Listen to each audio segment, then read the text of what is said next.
Northern Territory Coroner Greg Cavanagh has slammed NT Police over the death of a man in the Alice Springs Watchhouse early this year. Releasing his findings today, he said some officers were utterly derelict in their duties and that the death should never have happened.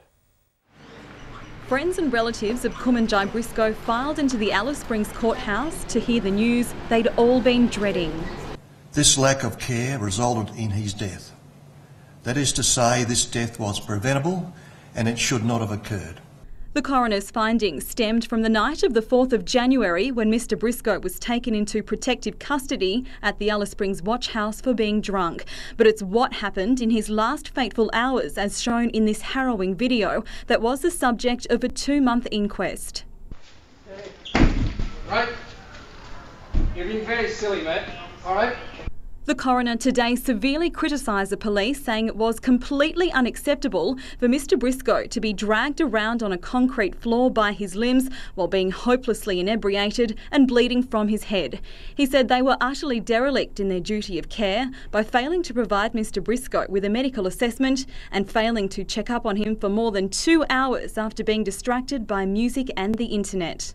I find that the care, supervision and treatment of the deceased while being held in custody by the Northern Territory Police was completely inadequate and unsatisfactory and not sufficient to meet his medical needs. The court heard Mr Briscoe's death was the 4th in the Alice Springs Watchhouse, and police promises to implement a suite of reforms were ignored. The family of Kwementyaye Briscoe wept as the coroner handed down his findings in a packed Alice Springs courthouse.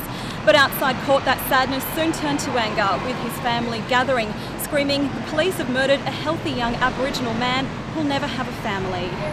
We didn't lose an old man, we lost a young man. The family united in their grief, outrage and calls for justice. The policeman walk free!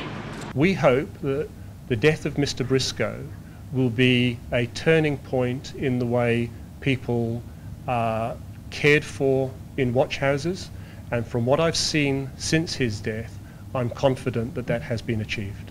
But that's little consolation for Mr Briscoe's family, who say that's too little, too late. Nothing will bring him back. Clare Deligny, 9 News.